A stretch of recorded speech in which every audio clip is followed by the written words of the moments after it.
四宝的学生子张国振为救先生，自己投到日本宪兵队，宪兵队把他交给李士群，李士群当即把他绑赴刑场枪毙，监斩官是杨杰。但因李士群推说是日本人必要这样做，我还没有深恶起见。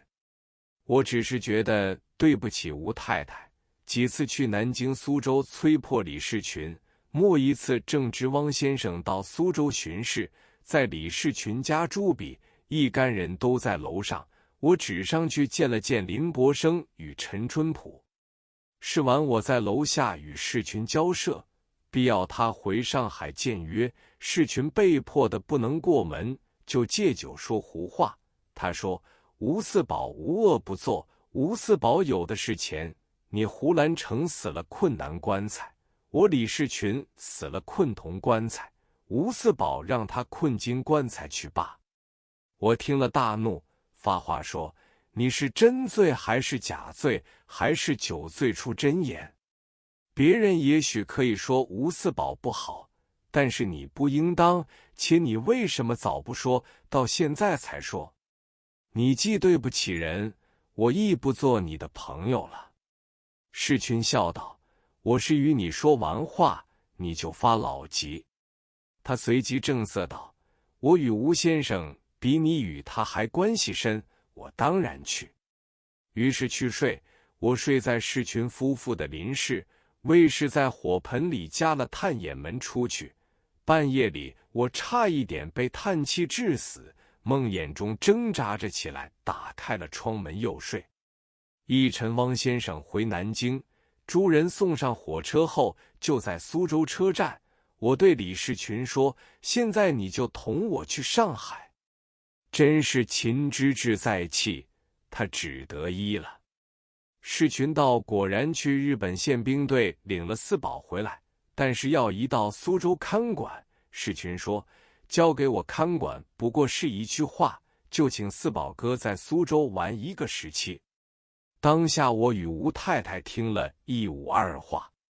是日四宝回家，沐浴理发更衣，到正厅拜祖先，转身又向士群下跪，谢他拯救之恩。我在一旁见四宝忽然流下泪来，心里感觉不吉。第二天清晨我又去吴家，因为今天他就要跟士群去苏州，吴太太也陪同去。我一进到楼上卧房里，见吴太太一面帮四宝穿衣，一面吩咐四宝几句话，一种患难夫妻的亲情，我看着心里好不难受。他们去到苏州之后，第二天下午，我接到吴家的电话，说吴先生已经去世了。我一呆，当即赶到苏州，那时已经傍晚，只见孝堂如雪，吴太太哭成一个泪人。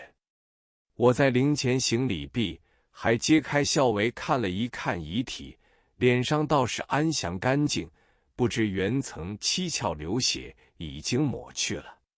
好好的一个人死得这样蹊跷，大家都心头有数，而那李士群却又避到南京去了。吴太太见我来到，她只与我说起汪先生的通缉令，又伤心痛哭，我就搭后半夜的火车赶到南京去。天未亮，我到南京，先在汪曼云家写了请求取消通缉令的联名签呈，带了去找李士群。士群在家刚吃过早粥，我什么亦不与他多说，只要他签字。他还想推诿说别人签了他再签，我说我没有功夫再找你，把笔递在他手里，你现在就签字。他只得第一个签字，当即我去找楚民义、陈春浦等都签了，然后我自己也签了，并催春浦面呈汪先生批准。我得了汪先生批准的字条，当天下午又赶回苏州，给了吴夫人，也算是一个小小的安慰，因为要取消通缉令，丧事才可以铺张。翌日专包一节火车护送灵柩回上海。苏州车站上，李士群的部下竟没有一个来送，他们是无论乐祸或避嫌，皆自觉不能见人，连苏州的街道与车站亦为他们惭愧，灵就先在火车里安置好了。